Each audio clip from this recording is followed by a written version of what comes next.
lo necesario para que ustedes puedan adquirir algunos elementos. De todas maneras, bienvenidos y voy a iniciar.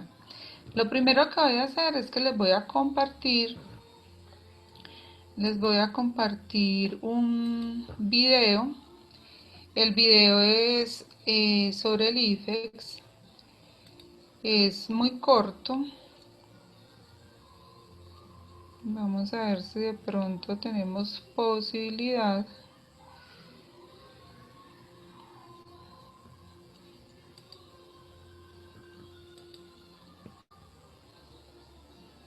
Ya lo he dejado por acá listico.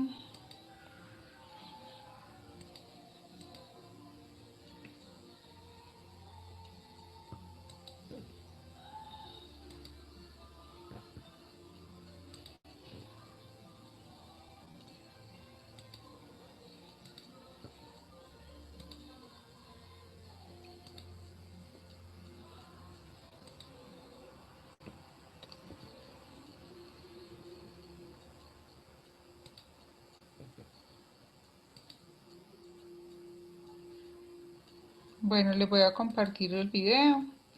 Video animado por el narrador Pictes. La prueba de sociales y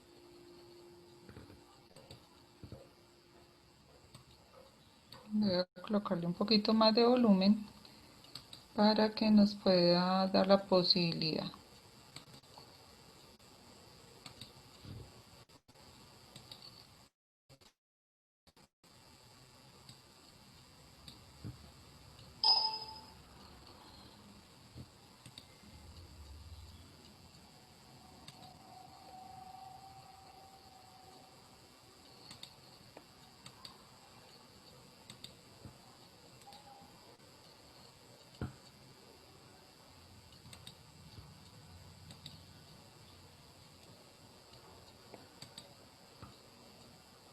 Narrador Pictes. La prueba de sociales y ciudadanas del examen Saber 11 evalúa los conocimientos y habilidades que necesitan los estudiantes para comprender el entorno social y sus problemáticas, analizar diferentes opiniones y posturas en la ciudadanía y participar activamente en su comunidad. Esta prueba evalúa 3 competencias: pensamiento social, interpretación y análisis de perspectivas y pensamiento reflexivo y sistémico. En ellas no se evalúan actitudes, opiniones, valores o creencias de los estudiantes, como tampoco datos o fechas de memoria. La primera competencia, pensamiento social, evalúa la capacidad del estudiante para usar conceptos básicos de las ciencias sociales, analizar fenómenos y procesos desde sus dimensiones históricas y geográficas, así como los derechos y principios básicos establecidos en la Constitución Política de Colombia. La segunda, interpretación y análisis de perspectivas, evalúa la habilidad del estudiante para analizar la información que circula en la sociedad sobre asuntos políticos, económicos y culturales para valorar argumentos e identificar diversos intereses y opiniones. Por último, la tercera competencia, pensamiento reflexivo y sistémico, evalúa la capacidad del estudiante de analizar una situación social desde sus posibles dimensiones políticas, económicas, culturales, entre otras.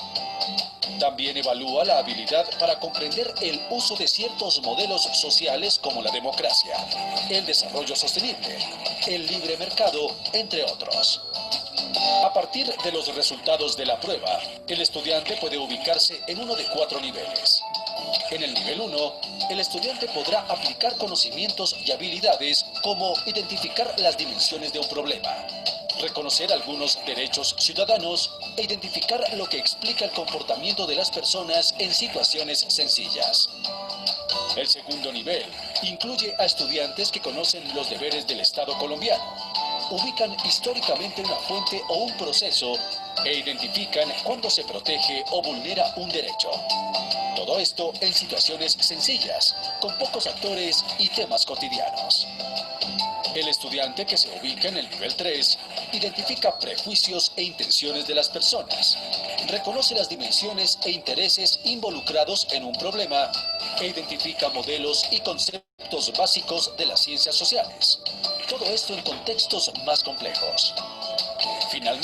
En el nivel 4, los estudiantes conocen mecanismos de participación ciudadana y de control a los poderes públicos y comparan enunciados, intereses, argumentos en contextos más complejos.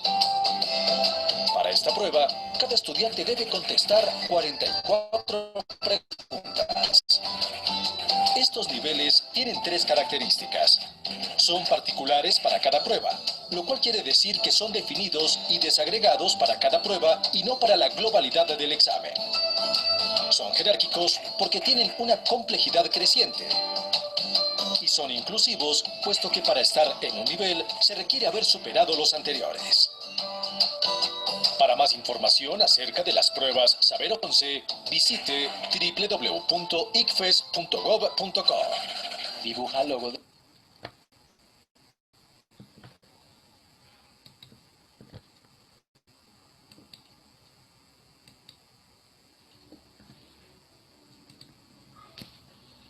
Bueno, entonces, como ustedes pueden ver, el video es del 2018. Por lo tanto, en ese año se evaluaron 44 preguntas, en el 2019 49 y en este 2020 están programadas 31 preguntas. Ya saben que va a ser para, en esta que van a hacer ustedes, van a ser 188 preguntas para 5 horas y 30. Entonces es muy importante también que tengamos en cuenta los tiempos, como habíamos dicho, ahora 8 días.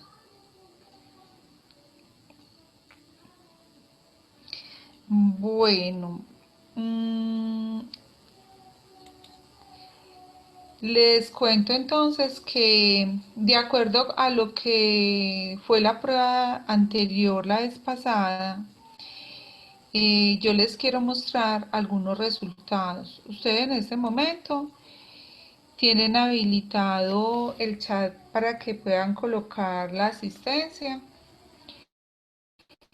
y poderlo en un momento cerrar. También pueden cambiar el nombre si ingresaron con un nombre diferente. Y muchachos, sucede que en el que se hizo ahora 8 días, que fueron 53 personas, vamos a poder mirar, les voy a compartir por acá que lo tengo abierto.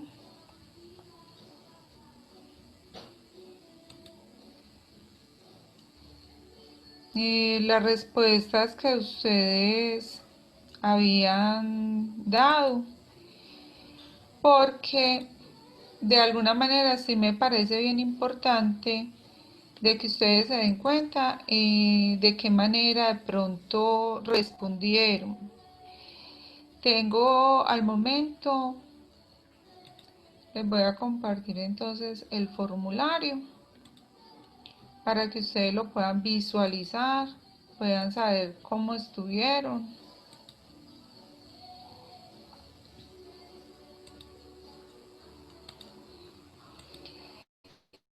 Bueno, de las preguntas, algunas preguntas tuvieron poca, a ver que no me lo ha dejado,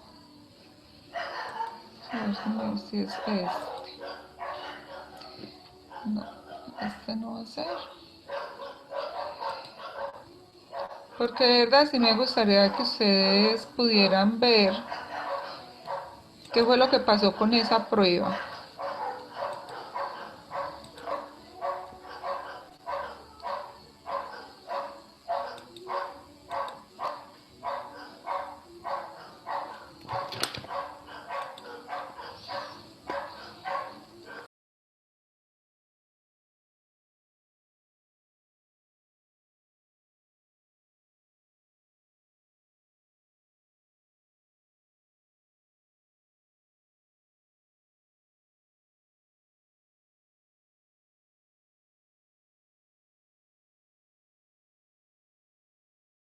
Tiene el micrófono apagado. Bueno, les contaba que la prueba hubo los siguientes resultados. Hubo gente que, por ejemplo, de una pregunta de 53 que participaron, solamente la contestaron 8 personas bien, otras la contestaron 10 y las personas que más contestaron dentro de una pregunta buena fue un 50%, entre 25 y 26 personas. Eso fue como el resultado más alto con relación a las respuestas que ustedes dieron la semana pasada por el cuestionario.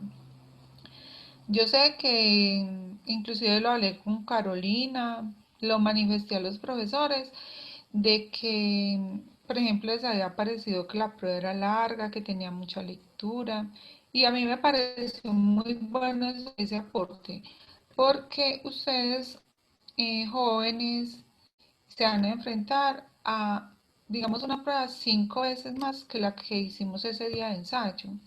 Entonces es muy bueno irnos preparando para leer, para tener ejercicio, un ejercicio de lectura que nos ayude a que la parte visual sea más fácil.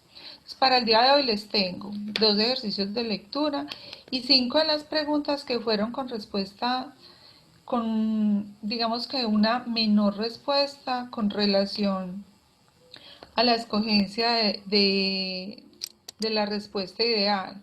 Entonces escogí las 5 que sacaron más bajito, fueron preguntas que sacaron entre 8 y 12 respuestas buenas de los 53.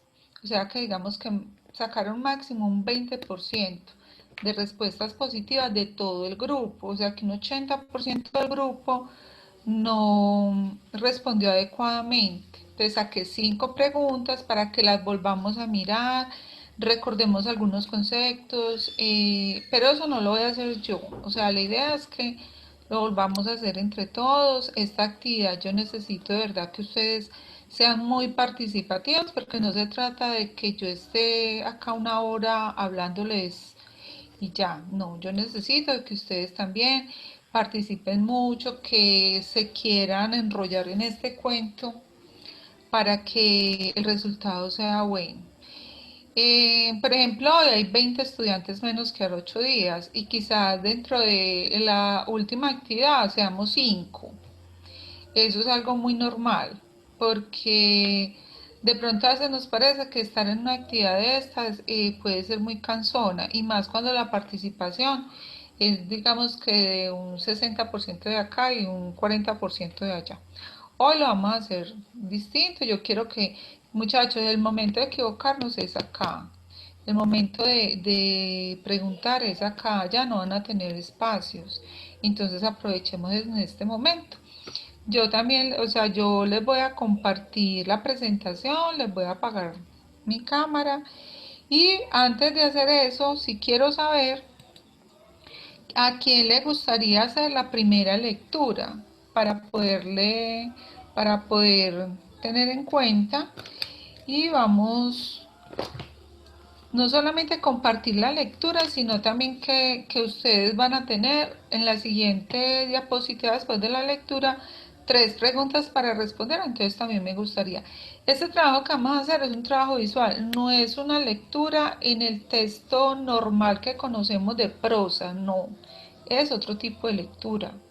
Entonces necesito un estudiante que pueda hacer la lectura para todos y ya a partir de la segunda diapositiva empezamos a hacer las preguntas y levantan, así como hemos hecho, la manito azulita para saber quién desea responder.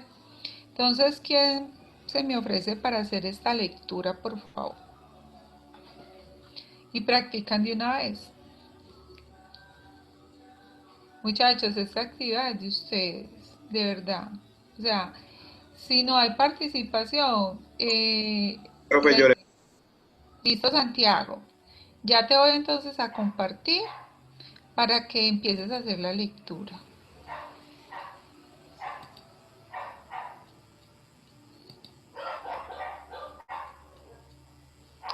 Bueno, este es nuestro tercer encuentro. Vamos a iniciar con esta lectura, se las voy a colocar grande. ¿Listo, Santiago? Sí. Espérate que se me devolvió. Eso, es esta. Ok, dice, el talón de Aquiles. Como Tetis era una criatura inmortal, deseaba que sus hijos también lo fueran. De manera que cada vez que nacía uno, ella realizaba diferentes ritos para otorgar al niño ese don. Pero como era de suponer, el pequeño moría, pues su frágil naturaleza humana no soportaba las manipulaciones mágicas de su madre, que incluían un baño de fuego. De esta manera habían nacido y muerto tempranamente 6 hijos del matrimonio. El séptimo fue Aquiles, y también él fue preparado por Tetis para la inmortal, al igual que los anteriores. El paso previo, el paso previo al baño de fuego consistía en sumergir al pequeño en un recodo de la laguna de Estigia, una de las principales lagunas infernales. Cualquier persona que se sumergiera en sus aguas mágicamente adquiría inmunidad contra cualquier arma. Pero Tetis, al sumergir al niño, no se dio cuenta de que la mano con la que sujetaba al pequeño del tobillo había impedido que fuera tocada por el agua mágica, de manera que todo el cuerpo, de todo el cuerpo, esa parte, o sea, uno de los talones, sería vulnerable al ataque de cualquier arma. Tetis no pudo completar los ritos necesarios para dar a su hijo la inmortalidad, pues perdió su esposo y la cual se le impidió. No matarás a este niño como lo has hecho con nosotros, dijo, y se lo arrebató de las manos. Pe- Peleó, Peleo confió la educación del pequeño. Peleo confió la educación del pequeño al sabio centauro Quirón, quien le enseñó las artes y los oficios necesarios para convertirlo en un ser muy especial. De hecho, logró convertirlo en uno de los personajes más importantes que haya tenido el pueblo griego. Aquiles creció y se convirtió en el máximo héroe de tropas aqueas, con las que más tarde luchó en contra del pueblo troyano. En una de esas luchas fue herido en su único punto vulnerable, en el talón. Aquiles cayó inmediatamente y murió en medio de grandes dolores. Sus compañeros rescataron de entre la trifulca el cadáver y le rindieron honores fúnebres. Muchísimas gracias. Bueno, quien leyó fue Santiago, ¿cierto?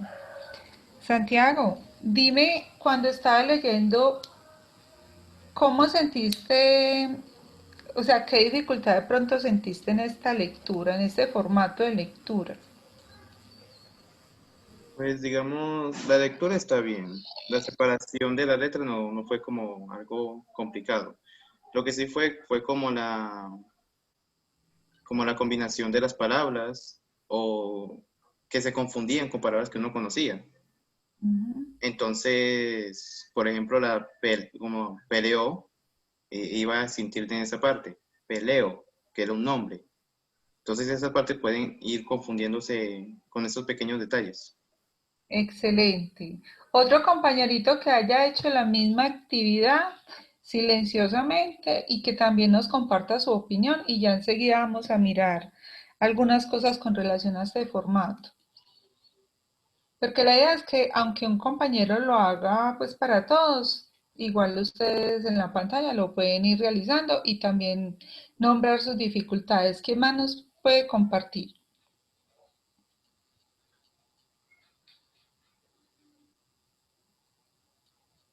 Alguien que también lo haya leído.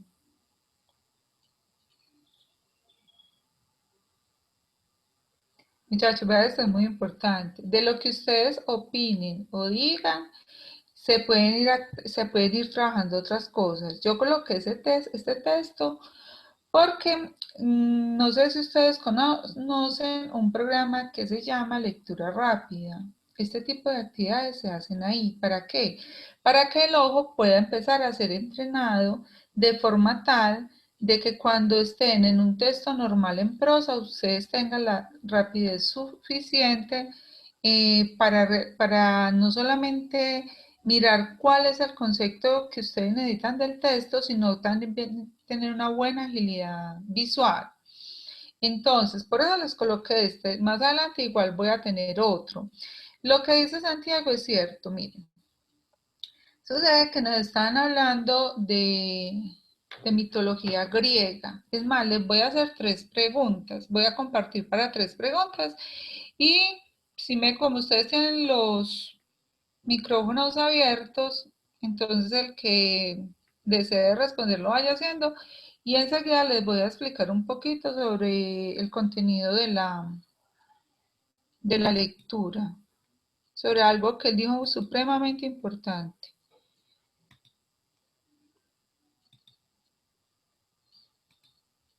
Bueno, entonces vamos a mirar las preguntas y esas preguntas son las siguientes. Primero, ¿qué caracterizaba a la diosa Tetis? ¿Quién nos quiere responder?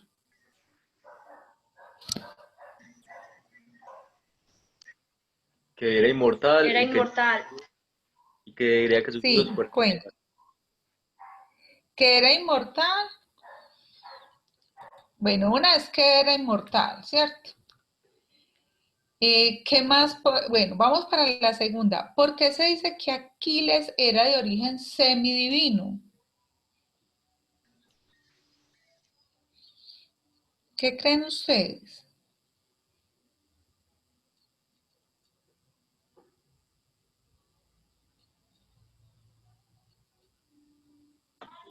Pues ¿Qué porque él era nacido de esa diosa, pero de parte de él no pudo, como digamos, santificarse en ese sentido.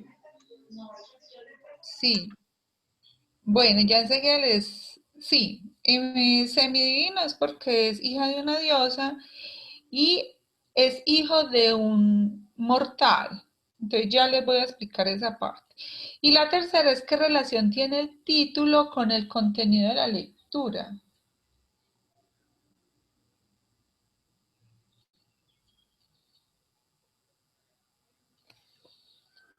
¿Qué contenido tiene el título? Vamos a mirarlo otra vez el título. Que habla sobre el talón de Aquiles y de esos, de lo que muere Aquiles cuando le dan en su talón, ¿no? Excelente. Bueno, ahora sí voy Era a su dejar. punto débil. Exacto. Sucede que esa palabra que dice peleo, peleo era un rey hijo de reyes, ¿cierto? Entonces a él lo casaron con la diosa Tetis. La diosa Tetis era hija era una de las 50 ninfas, hija de el rey del mar. Entonces, ella tenía muchos poderes y a pesar de que había muchos otros dioses con deseos de casarse con ella, sus padres decidieron que no, que fuera con un mortal porque tenía que tener ciertos aprendizajes. En esta cuestión, ella miren que tuvo 7 hijos a todos los pasó como por la misma, el mismo rito. Pero como era cuando ella los pasaba por el fuego y los niños no resistían, se le morían. ¿Qué hizo con este? Al cogerlo del taloncito, por ser tan pequeño, pues esa parte fue la que les quedó frágil. Y de ahí es de donde tiene su debilidad.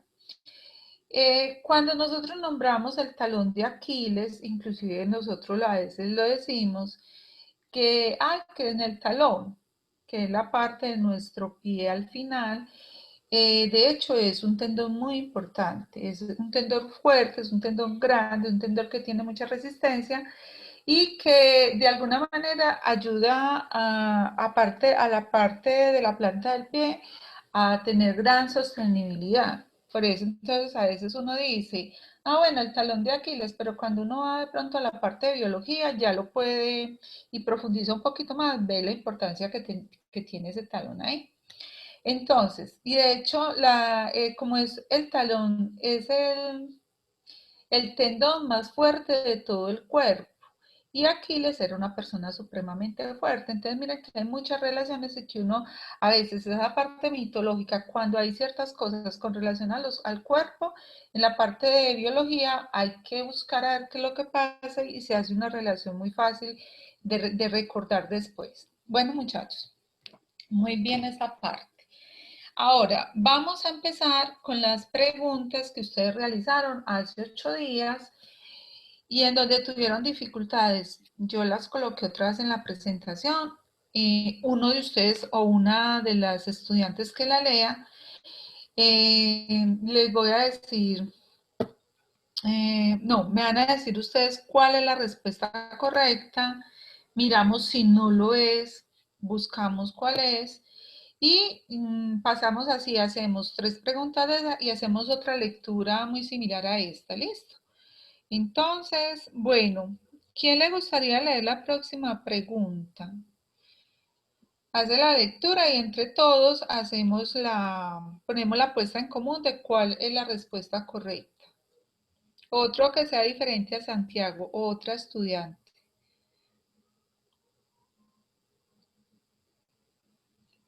Compañeritos, participemos porque la verdad es que va a ser mucho más ameno si ustedes lo hacen.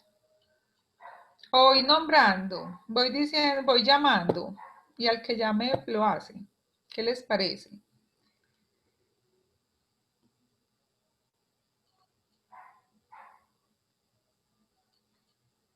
Bueno, les voy a compartir para que entonces lean ustedes y empecemos, lean.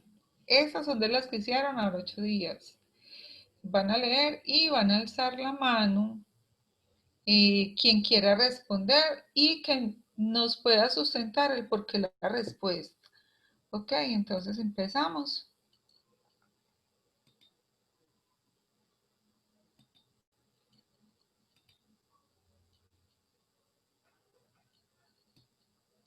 Recuerden que esto no esto no es calificativo, esto es para que aprendamos, para que sepamos qué es lo que estamos haciendo, cuáles son las claves.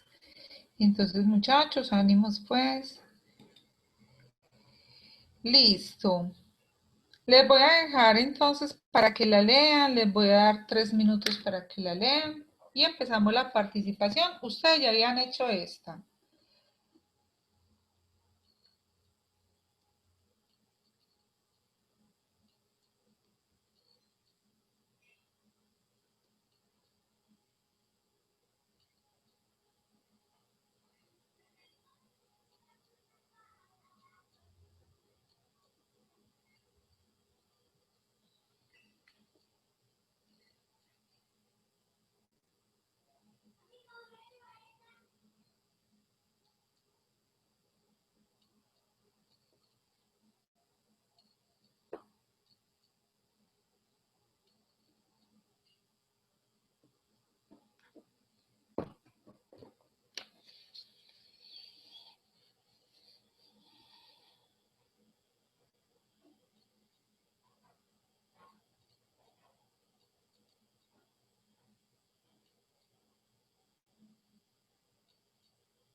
Bueno, ya se nos está acabando el tiempo.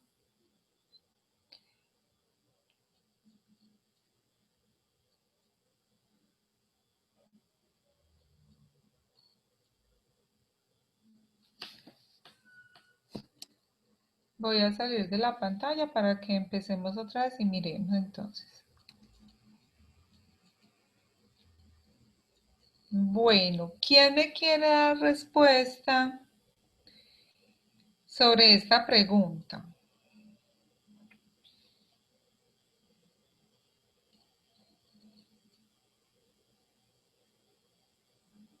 Yo digo que la... Bueno, como yo en este momento no estoy viendo quién eres porque como tengo compartida la pantalla, ¿tú por qué crees que es la A? Porque, a ver, están poniendo, los ambientalistas están como en contra de lo que la constructora va a hacer. Entonces ellos como que dicen como que ellos vuelvan a plantear sus planos para que ese impacto no sea tan fuerte en el ambiente.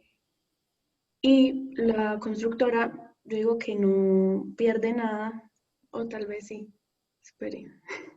Porque digo que los dos se benefician porque la constructora no tiene que dejar de hacer el proyecto que estaba haciendo, sino que modificarlo y los ambientalistas reducen el impacto en el medio ambiente, digo yo. Ah, bueno, Nicole. Bueno, yo les voy a decir cómo podemos analizar esta, ¿listo? ¿Y cuál es la respuesta? Dice, se ha generado un conflicto entre una empresa constructora y unas organizaciones ambientalistas en torno al desarrollo de un proyecto de apartamentos sobre un humedal. Por un lado, los ambientalistas afirman, cuando ellos dicen afirman, eso es un punto clave. ¿Por qué? Porque ellos ya están seguros. Entonces dice, por un lado, los ambientalistas afirman que cualquier construcción pone en riesgo todo ecosistema del humedal. La constructora, por su parte, argumenta que el humedal no se afectará y que, por el contrario, el proyecto busca integrar el medio ambiente a sus zonas comunes. Entonces, cualquier tipo de trabajo que se haga en el medio ambiente va a tener un impacto pequeño, grande y más cuando estamos hablando de construir. Entonces, no es posible de que si hay un humedal que tiene una cantidad de seres vivos en un entorno adecuado, llegue, por ejemplo, toda la parte constructiva a nivel de cemento, arena y todo lo que tiene que ver con materiales de construcción a invadir su espacio, su medio ambiente y no los afecte para absolutamente nada. Es más, cuando ellos dicen que lo que van a hacer es que van a integrar el medio ambiente a sus zonas comunes, pero es que ahí no hay ninguna integración porque lo que está haciendo la constructora es una invasión al medio ambiente. Entonces, aunque la constructora pues coloca un argumento que digamos de alguna manera no tiene, o sea, no es válido para lo que ellas van a hacer. Entonces, en este momento, la afirmación que hacen los ambientalistas es una afirmación real. Entonces dice, para resolver el conflicto entre la constructora y los ambientalistas, se plantea que la constructora modifique sus planos para reducir el impacto sobre el humedal y salvar así algunos animales y árboles. Miren que en ambas partes, ¿qué nos está diciendo? Modificando planos, no modificándolos, construyendo, los animales y los arbolitos van a salir afectados. O sea, que impacto ambiental sí va a tener ese humedal. Y lo va a tener que de forma desfavorable a ellos. Entonces, no. ¿Cómo se ajusta esta solución a los intereses de la constructora y los ambientalistas? Entonces, por ejemplo, la primera está diciendo la solución beneficia a ambas partes, pues busca reducir gradualmente el daño ambiental y garantizar el negocio de la constructora. No, no, no beneficia a ambas partes porque de todas maneras, Aunque ellos adecúen la parte de construcción al medio ambiente, el medio ambiente va a sufrir modificaciones y el impacto va a ser grande. Entonces, y cuando hay impacto social, no, impacto ambiental, y más donde lo afecte, esa recuperación no se hace en el transcurso de unos meses, puede durar muchos años, entonces en ese sentido no iría. La segunda dice, la solución beneficia solamente a una de las partes en detrimento del medio ambiente y del el ecosistema del humedal. Sí, muchachos, esa es la respuesta correcta. La solución solamente beneficia ¿a quién? A la constructora. En ningún momento se está beneficiando al humedal. Así ellos hagan sus modificaciones. Entonces, esa sería la respuesta correcta. La tercera decía, la solución beneficia a los ambientalistas, pues defienden sus intereses y perjudica el negocio de la constructora. No, es que los ambientalistas ahí no tenían ningún interés. Simplemente el interés era conservar el humedal en su estado natural. Entonces ahí no tenían pues ellos como intereses, más no tenían ni siquiera un interés monetario. Y lo cuarto, es la solución no beneficia a ninguna de las dos partes. El humedal será destruido y la constructora no podrá realizar. Esa, muchachos, con solo leerla, uno inmediatamente la descarta. Porque una de las dos partes tiene que ganar, tiene que haber un beneficio y tiene que haber de alguna manera una pérdida. Entonces la solución no beneficia a ninguna. Con solo mirar eso uno dice, no, ahí no hay, esa no va, entonces me quedan tres. Entonces, eso, una de las partes más importantes es mirar cuando hay, por ejemplo, acá una afirmación, como yo les dije al inicio. Esa afirmación es fundamental, la afirmación que hacen al principio. Entonces, ustedes tienen que mirar muy bien cuando hacen la lectura en este tipo de afirmaciones. ¿Listo? Vamos para otra. Vamos para la siguiente, que también hubo algunas dificultades. ¿Quién me desea leer esta, por favor, así como hizo Nicole anterior?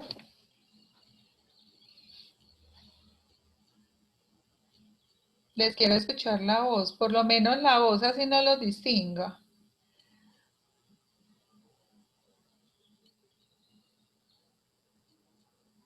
¿Quién se anima? Yo, profe. Perfecto, hágale pues. En Colombia, las ramas del poder público pueden ejercer control político entre sí para garantizar el equilibrio de poderes y evitar abusos. Una de estas ramas cuenta con dos mecanismos: la citación a un debate de control político y la moción de censura. La citación a un debate de control político permite indagar sobre las acciones u omisiones de los funcionarios del Estado, así como obtener información relevante de su gestión y del cumplimiento de sus labores. Por otro lado, la moción de censura es un mecanismo a través del cual se reprocha la actuación de uno o varios ministros, dando lugar a la separación de su cargo. De acuerdo con la Constitución Política de Colombia, ¿cuál de las ramas del poder puede ejercer control político a través de citaciones y mociones de censura? Bueno, muchas Bueno. gracias, Nicole. Bueno, Bueno, muchachos, lo primero que hay que hacer es que ustedes tienen que recordar cuál es la función de la rama ejecutiva, de la rama legislativa y de la rama judicial. ¿Y qué hace la rama electoral? Entonces, alguien que quiera participar y no recuerde esos conceptos, por favor. Recuerden que esos conceptos los vemos desde, pues yo los enseño en tercero de primaria. Entonces, vamos a recordar cuando nos enseñaban allá la rama del poder público, legislativa, ejecutiva y judicial. Ahí están las tres. Uno no se tiene que aprender en profundidad todo lo que, toda la carreta pues que trae la explicación de esto, sino tener cosas muy sencillas para que cuando uno tenga que hacer el recorderis lo tenga claro y ya le sea más fácil. Entonces, ¿quién nos recuerda de pronto qué es la rama ejecutiva? ¿O quién preside la rama ejecutiva?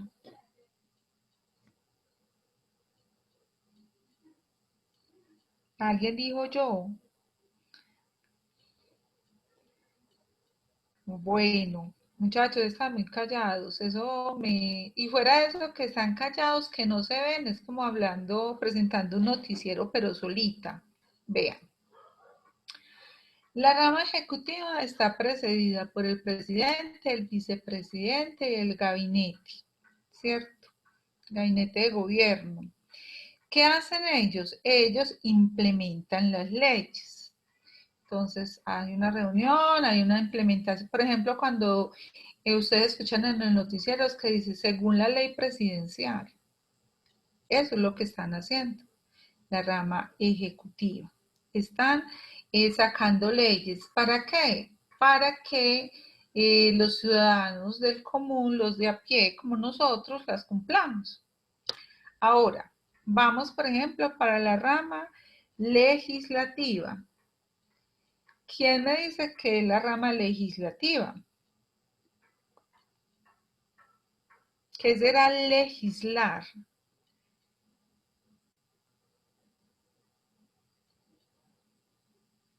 Nada, ninguno. Profe, es como la encargada de, como de formular las leyes, ¿no? La encargada, quien las formula, la rama ejecutiva. La rama, la rama legislativa lo que hace es aprobarlas, ¿cierto? Entonces, sacaron un decreto presidencial. Eso, el presidente solito con su gabinete no puede decir, no, es que esta ley ya quedó lista, ya esta la vamos a hacer cumplir del pueblo, no. ¿Qué pasa entonces con la rama legislativa? Tiene que pasar a Cámara y Senado. ¿Para qué? Para que allá la aprueben o la deroguen o digan, no, nosotros no estamos de acuerdo con esta ley del presidente, entonces esta ley no se va a hacer realidad. Entonces tumban la ley. Cuando nosotros decimos, ay, tumbaron tal ley. Tumbaron es que no se va a hacer efectiva porque el presidente no hace las leyes solos. Inclusive, él las puede sacar, pero si no está aprobada por Cámara y Senado, la ley no se hace efectiva. Esa es la rama legislativa. ¿Y qué será la rama judicial?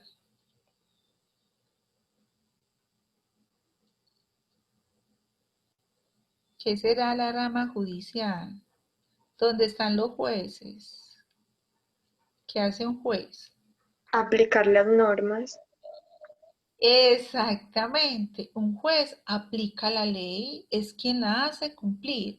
Entonces, lo que nos están miren lo que nos están preguntando acá. Bueno, y ya la rama electoral es todo lo que se encarga a nivel de la votación, todo lo que tiene que ver para elegir todas las personas que gobiernan el país, desde el presidente hasta el alcalde del municipio, ¿cierto?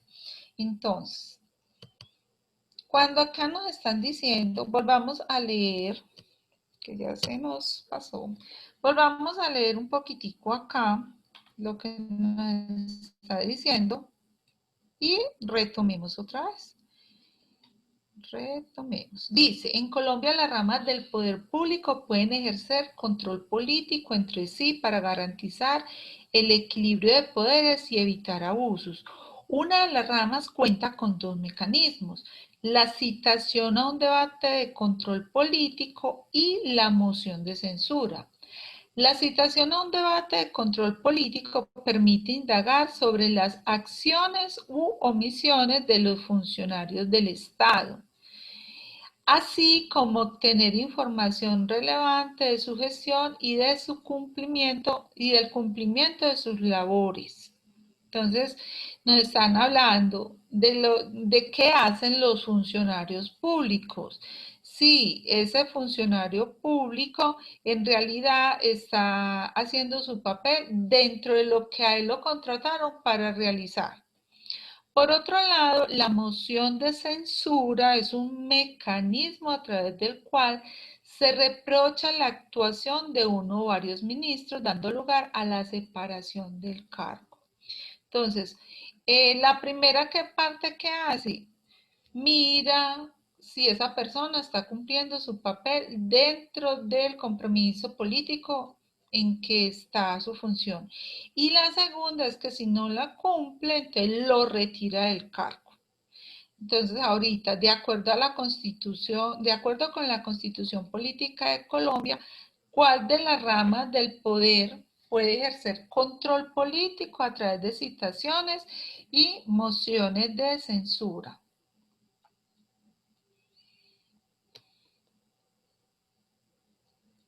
¿Ustedes qué creen en este caso?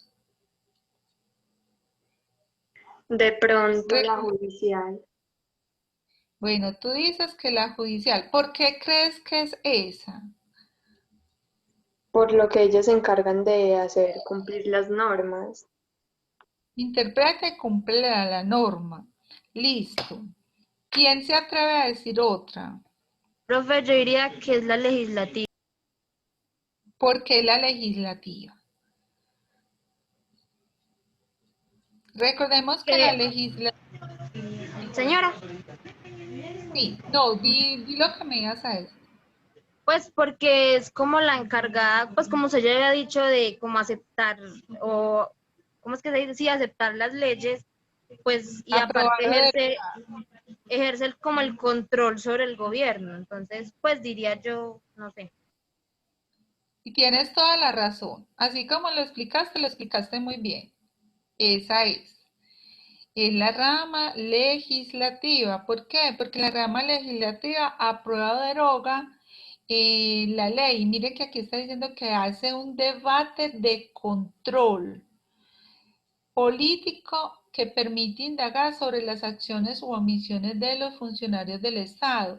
Y un funcionario del Estado es el presidente, el vicepresidente y el gabinete, ¿cierto? Entonces, ¿qué hace esa rama? Lo que está haciendo es haciendo un control a toda esta gente que está colocando las leyes, pero que también, si dentro de esa función política que tiene, no está haciendo el debido proceso, lo puede retirar del cargo. Entonces, hasta ahí quedó entendido. Sí, señora. No, bueno, listo. Ahora nos vamos para la tercera. Nicole, no la puedes leer, tú tienes voz linda para leer. ¿No la quieres leer? Sí, profe. Perdóname el abuso de confianza. Tranquila. Listo. En la Constitución Política de Colombia se establece que los derechos de los menores de edad están por encima de los de otros particulares. Por lo anterior, si un menor de 14 años comete un delito, no puede ser enviado a prisión y debe ser juzgado según un código penal diferente del ordinario. Un presidente de turno considera que, debido a este trato especial que se da en el juzgamiento de los menores, la delincuencia juvenil ha ido incrementándose. Por ello, decide convocar a la ciudadanía para conocer si esta apoyaría que se anule la norma constitucional que pone los derechos de los menores por encima de los del resto de la población. De acuerdo con los mecanismos de participación directa que contempla la Constitución, ¿cuál de los siguientes es el adecuado para que el presidente pueda adelantar su iniciativa? Listo. Muchas gracias. Bueno, vamos a hablar un poquitico primero de lo que nos están diciendo y después vamos a mirar pues como la parte de las respuestas para que puedan escoger alguna. Entonces dice, la Constitución Política de Colombia se establece que los derechos de los menores de edad están por encima de los particulares. Por lo anterior, si un menor de 14 años comete un delito, no puede ser enviado a prisión y debe ser juzgado según un código penal diferente del ordinario. ¿Quién me dice cómo se llama el código de los menores de 14 años? ¿Cómo se llamará ese código?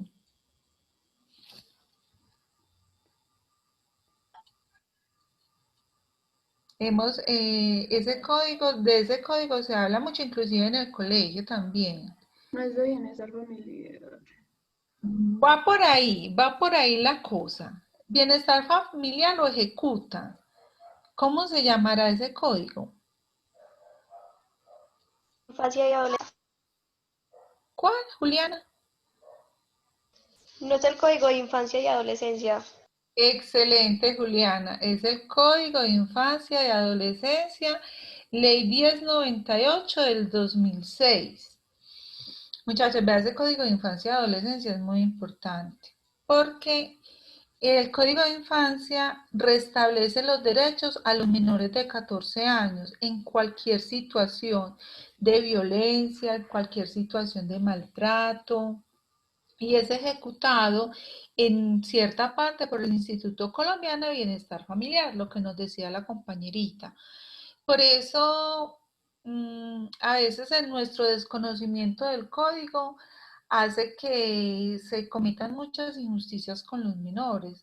Entonces, por eso cuando acá nos hablan de que sea un menor de 14 años, le aplican una ley diferente, sí, le aplican distinta. Él no lo pueden mandar, por ejemplo, si haya cometido digamos que un delito grave, no lo pueden enviar a la cárcel porque es menor de 18 años, tiene 14. Entonces, todos los menores de 14 tienen que estar amparados bajo ese código.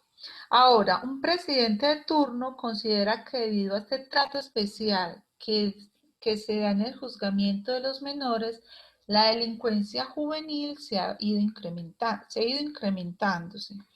Por ello, decide convocar a la ciudadanía para conocer si ésta apoyaría que se anule la norma constitucional que pone los derechos de los menores por encima del resto de la población. O sea que lo que este señor quiere es que el Código de Infancia y Adolescencia no funcione, sino que a los menores de edad se les aplique el Código Penal de los adultos. De acuerdo con los mecanismos de participación directa que contempla la Constitución, dice, ¿cuál de los siguientes es el adecuado para que el presidente pueda lanzar la iniciativa? Recuerden que estábamos hablando ahorita que el presidente puede llamar a hacer algunas leyes, ¿cierto? Pero no las puede hacer solo. Entonces, como no las puede hacer solo, él tiene que contar con, en este caso, ni siquiera con Cámara y con Senado, tiene que contar con el pueblo, porque es al pueblo, esto es algo macro que de alguna manera los va a afectar. Entonces, ¿ustedes querían que se hace a través de un plebiscito, del referendo, de una consulta popular o de un cabildo abierto? ¿Cuál El creen? referéndum. Del De un referéndum. referendo. ¿Por qué un referéndum? Cuénteme en qué es un referéndum. Es como una iniciativa que se da a conocer al público y ya se elige si es no por medio del voto popular. Muy bien, muchachos. Y les cuento que muy poquitos respondieron esa. Entonces, vea, yo les voy a decir, el referendo es exactamente eso. Puede ser un proyecto de ley, como en este caso, algo que quieren cambiar de una ley que ya está instaurada, entonces quieren someter otro proyecto de ley nuevo. Entonces, sacan ese proyecto de ley y convoca. ¿Quién convoca?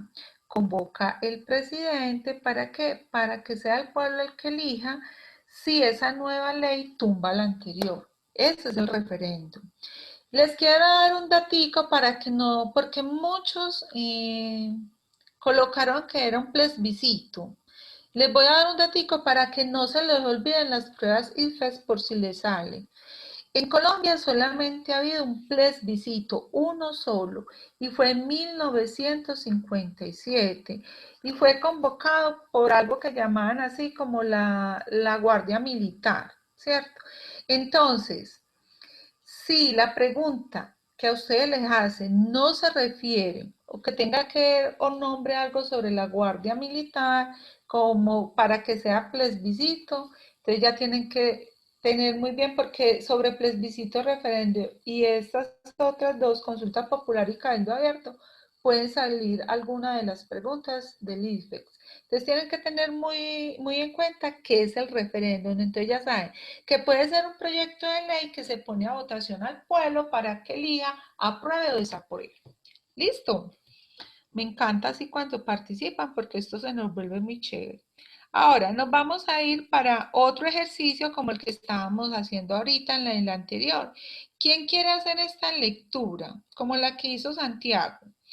Entonces nos hacen esta lectura, ahí también 3 preguntitas y les voy a compartir grande, ojalá, listo, les voy a compartir acá grande para que alguien nos quiera participar la lectura, por favor. Anímense, que yo estoy muy animada hoy, me parece muy chévere que estén participando. De los que no han hablado, ya por lo menos he escuchado como 3 o 4.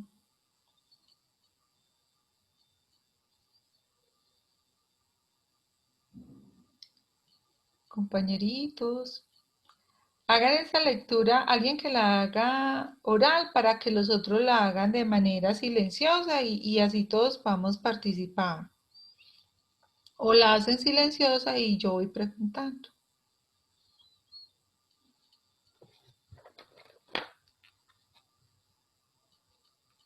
Les voy a dar entonces para esa 3 minutos, para esta lecturita. Y enseguida vamos a mirar las preguntas con relación a la lectura. Iniciamos, por favor.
Bueno, voy a dejar de compartir.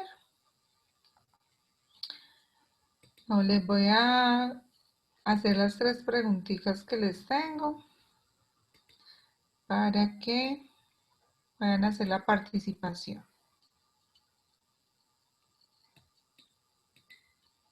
Bueno, primera pregunta. ¿Cuál es el monte más alto del mundo? Según la lectura. Everest. Everest. Eso, el Everest. ¿En dónde queda? En el Himalaya. Muy bien. Menciona el grupo de pobladores que habitan el Himalaya. ¿Alguno que se acuerden? Los Sacerdotes Sherpas. ¿Los qué? Los Sherpas. ¿Cuál más?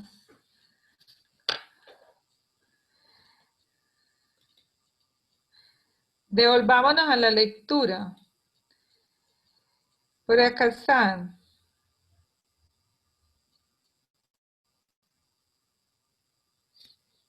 Vayan nombrándolos en la medida en que los encuentren.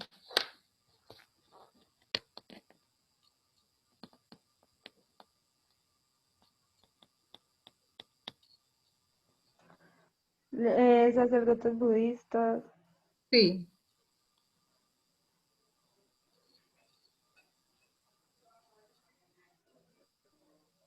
Esos pastores de Jacks, es que es. sí, Jax. ¿Qué será un Jax? ¿Cómo se lo imaginan ustedes?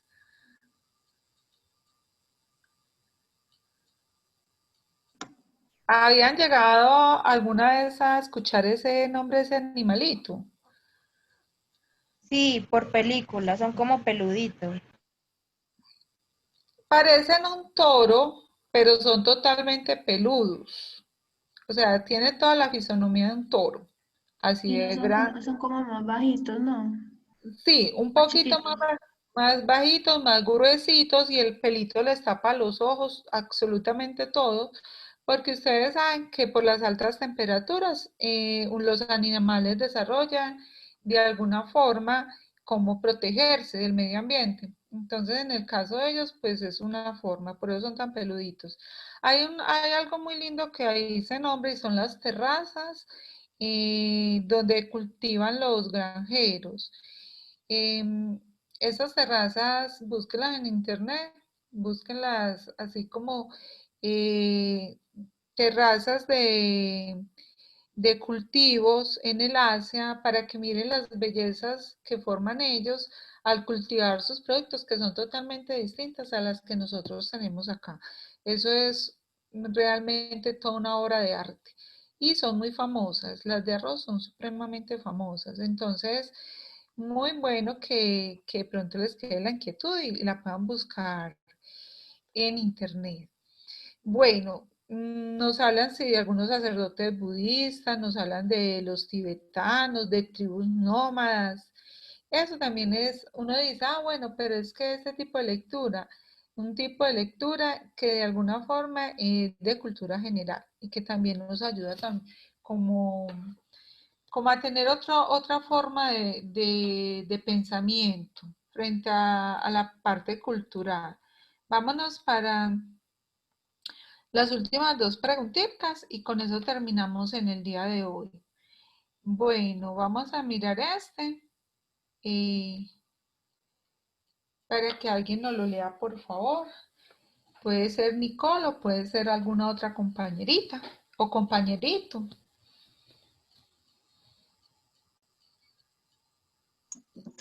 Pero yo. Santiago, haga.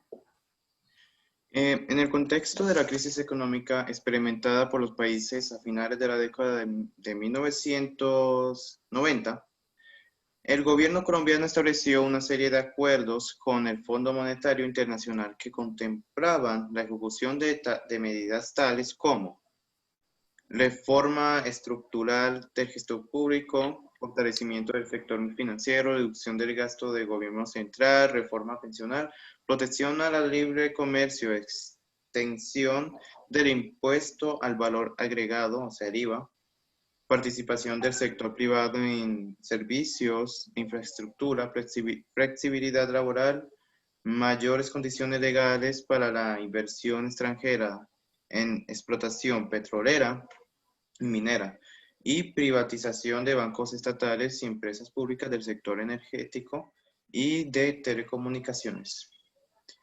Estas medidas pueden catalogarse como neoliberales, en tanto que A. Implican un manejo arbitrario de la dinámica económica del país por el gobierno nacional. B.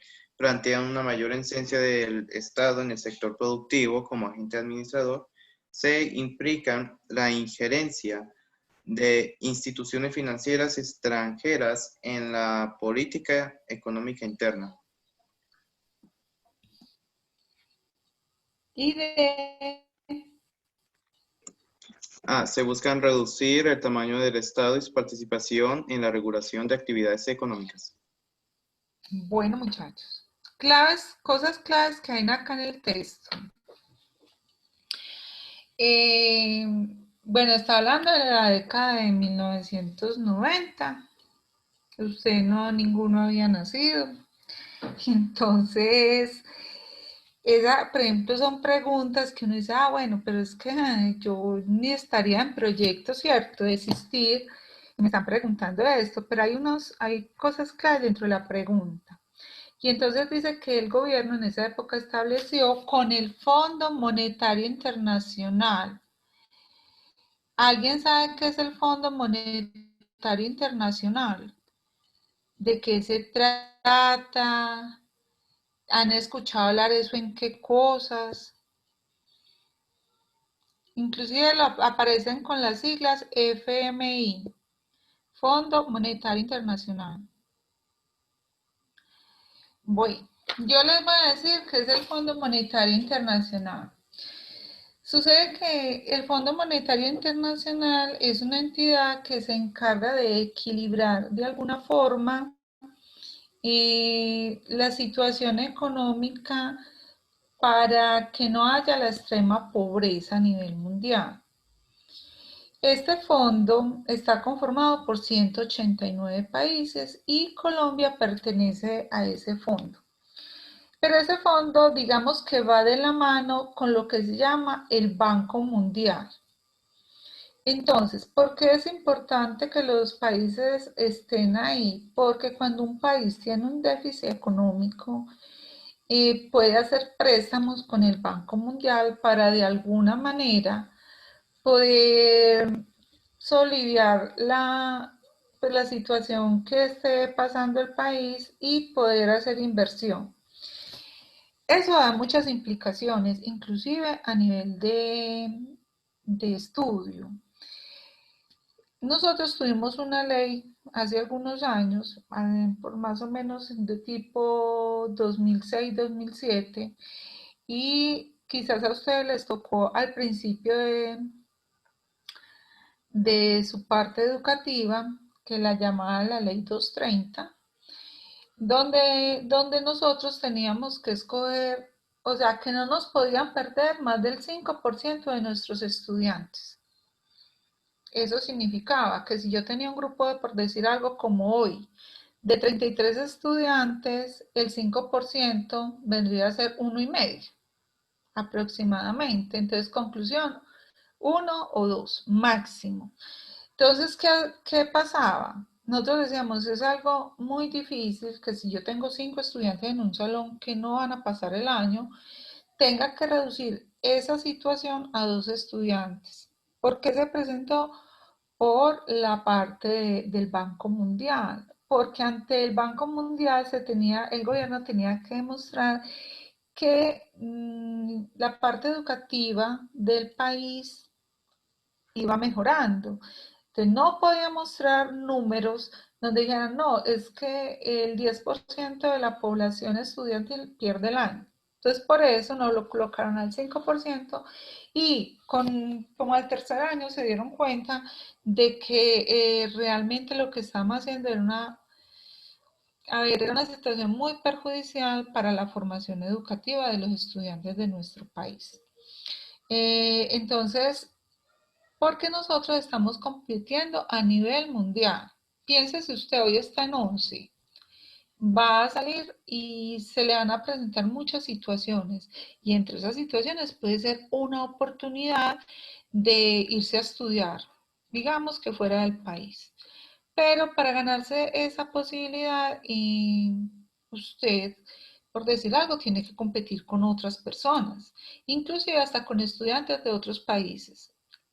Ahí es donde viene, entonces uno dice, bueno, si hubiéramos seguido aplicando esta situación, el nivel académico de nuestros estudiantes no podría estar a un nivel mundial y se van a perder muchas oportunidades. Esa es una de las cosas, muchachos, que son importantes ahorita que ustedes van a empezar como a trascender. Entonces, ¿qué pasa acá? Habla de todo esto en el Fondo Monetario. Fortalecer la reforma estructural del sector público, el financiero, reducir gastos, reformar la pensión, que ustedes saben que en este momento también hay un debate grande sobre eso. La protección del libre comercio, recuerden que nosotros tenemos libre comercio con algunos países y eso nos trae algunos beneficios, entonces también es muy importante tenerlo en cuenta. Extensión del impuesto al valor agregado del IVA. Recuerden que todos pagamos impuestos de IVA, el 19% en los productos, no en todos los productos de la canasta familiar. Pero sí es muy importante tenerlo en cuenta pero usted compra una camiseta en determinados almacenes y dicen, sí, tu camiseta vale esto más el IVA, te agregan ese 19%. O algunos te dicen que ya lo tienen incluido. Bueno, entonces condiciones legales para la inversión extranjera en explotación petrolera y minera, que en este momento también hay muchos problemas con eso, y la privatización de los bancos estatales, que en este momento ustedes saben que un banco estatal es el Banco Popular. Entonces dice, estas medidas pueden catalogarse como neoliberales. ¿Quién me dice que es neoliberal? ¿Qué será neoliberal? ¿Quién sabe qué es la palabra neoliberal? Muchachos, esa palabra hay que tenerla en cuenta porque en las pruebas también puede salir. Es una palabra de mucho apogeo. Yo sé que el profesor Soto les ha colocado algunas actividades sobre eso. Entonces, quién me recuerda el concepto? ¿No se acuerdan? Bueno, yo les voy a decir. El modelo neoliberal, perdón, se refiere a que hay más inversión de entidades privadas en cuanto a inversión en el país y no le dan participación al Estado dentro de esas inversiones. ¿Por qué? Porque muchas veces las entidades privadas manejan mucho mejor, porque tienen unos intereses particulares, manejan mucho mejor digamos que de alguna manera, algunos estamentos del Estado. Entonces, y es algo muy real, desafortunadamente. Cuando, por ejemplo, ustedes ven los hospitales del Estado, que los hospitales del Estado por lo general trabajan siempre, como decimos popularmente, con las uñas, o sea, con un mínimo eh, ingreso. En cambio, si usted ve una clínica privada, como tiene un interés particular, presta un mejor servicio y da rentabilidad. Entonces ahí es donde uno empieza a pensar de por qué las cosas del Estado nunca funcionan adecuadamente y por qué otras entidades que prestan el mismo servicio sí lo hacen. Entonces esa es la parte neoliberal, es donde no participa el Estado y que la inversión sea netamente de la parte de la empresa privada. Entonces, ¿cuál creen ustedes que sería la respuesta correcta? ¿A, B, C o D?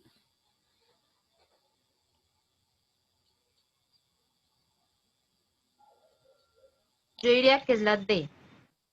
Bueno, la D. Busca reducir el tamaño del Estado y su participación en la regulación de las actividades económicas. Perfecto. Entendieron perfectamente. La parte del neoliberal, muchachos, esa es la palabra clave. Neoliberal. Listo. Y vamos para la última para que cerremos en el día de hoy, que ya esta también va a ser sencillita. Y bueno, yo se las voy a leer y se las voy a ir explicando. Considera el siguiente fragmento extraído del Plan Nacional de Desarrollo de México. Ustedes dirán, pero ¿por qué México si estamos en Colombia y nos deberían de preguntar de acá? Porque recuerde que todos los países centro y suramericanos tenemos más o menos unas políticas de desarrollo similares. Ustedes saben que somos países subdesarrollados. Entonces, por lo general aplican como el mismo tipo de ley o de política administrativa. Entonces dice, la productividad no solo se incrementa con las grandes reformas estructurales. El proceso de crecimiento del país también se puede y debe impulsar desde los sectores, desde el sector privado, social y desde todos los órdenes de gobierno. En este sentido, esta estrategia plantea que la Administración Pública Federal busca el incremento de la productividad mediante la eliminación de trabas que impiden el funcionamiento adecuado de la economía, promoviendo la creación de empleos, mejorando la regulación y de manera especial simplificando la normatividad de los trámites gubernamentales. Bueno, en conclusión, ¿qué pasa con la administración pública? Ustedes saben que la administración pública de alguna manera a veces es una tramitología supremamente larga. ¿En qué nos hemos beneficiado en este confinamiento? De alguna manera, entre comillas, en que toda la administración pública le ha tocado volcar todos estos actos administrativos a las redes y a través de la red ya son mucho más simples y no tenemos que emplear de alguna manera intermediarios. Tan sencillo como, por decir algo, cuando usted tiene una cita para sacar su cédula. Los de 11 que todavía no la tienen porque tienen 16 y 17, se van a dar cuenta muy próximamente de que pedir una cita para ir a sacar la cédula es una cosa de locura. A eso usted tiene que dedicar mucho tiempo a llamar o buscar un intermediario que de manera pues mágica te consigue la cita, pero te cobra un valor. Entonces, y a veces esta parte administrativa está como muy de la mano con esto, con el intermediario. Entonces, como es una tramitología tan larga, ¿uno qué hace? Uno a veces dice, no, yo voy a buscar un intermediario para que me consiga esa cita y uno paga el intermediario. Entonces, ¿qué es lo que buscan? ¿Qué es lo que están diciendo ellos? Que tratar de eliminar las trabas que impiden el funcionamiento adecuado de la economía, del empleo. Para el empleo a veces también es lo mismo. A no ser que sea por convocatoria pública, que sea así igual como ustedes van a hacer el IFEX por examen. Mejorando también, por ejemplo, de manera especial la parte de la regulación en cuanto ser más simple la norma y el trámite gubernamental. Entonces, muchachos, hay cuatro respuestas. ¿Con cuál de los siguientes modelos es afín esta propuesta para mejorar la productividad económica? Una, con el socialismo, porque busca que el Estado tenga un control total de la economía. B, con la monarquía, porque centraliza la decisión económica en el jefe de Estado, o sea, en el presidente. C, el neoliberalismo, porque restringe el rol del Estado a la protección del mercado. Y D, con la democracia, porque invita a todos a tomar parte de las decisiones económicas. ¿Cuál creen ustedes que sería la más viable en este ejemplo?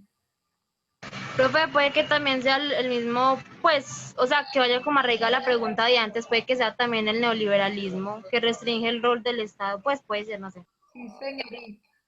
Sí, señorita Diana, tiene toda la razón, es el neoliberalismo. Gana, profe. Restringe el rol del Estado y se da la protección del mercado. Bueno, jóvenes, entonces este era como el tema de hoy, ¿cierto? Primero, pues muchas gracias por estar, porque están 30 y entraron 32, entonces muchas gracias por estar, espero que la actividad hoy les haya dejado de pronto como algunos tics, ¿qué? Digámosles que lucecitas para cuando ustedes estén leyendo este tipo de preguntas, sepan como por dónde orientarse. Igualmente los invito, saben que vamos a tener 2 semanas de receso, ¿cierto? Esas 2 semanas ustedes no tenemos este encuentro. Entonces, porque las semanas del receso van del 5 al 15, o sea que próximo lunes no tendríamos encuentro y al siguiente tampoco. Ya nos quedarían solamente 3 encuentros. Para el cuarto encuentro voy a hacer 10 preguntas que las van a responder ahí mismo como las primeras, 20 minutos para responder, 20, 25, analizamos cómo le fue y le damos salida así como hicimos hoy. Hacemos también un ejercicio de los que hicimos hoy de lectura y listo, terminamos la sección. Les agradezco infinitamente haber estado en el día de hoy, me complace mucho haber estado con ustedes, muy contenta con los que participaron y bueno, con los que no participaron, espero que la próxima vez se animen. De verdad que es muy agradable cuando ustedes participan. Entonces voy a otra vez abrir el chat para los que no se han registrado, aunque yo creo que ya la mayoría lo hicieron, y que tengan una feliz tarde. Recuerden que a las 5 tiene la otra actividad. Entonces a descansar un ratico para que puedan ingresar a la otra actividad. Feliz Gracias. tarde, Chao. muchachos. Cuídense mucho. Gracias, profe. Hasta Repasen. luego. Hasta luego, que estén muy bien. Me Chao, encanta. profe, se cuida. Ustedes también. Muy bellos todos haber estado hoy. Hasta luego, profe, muchas gracias. Con mucho gusto. Listo. Bueno, yo creo que ya terminaron de registrarse.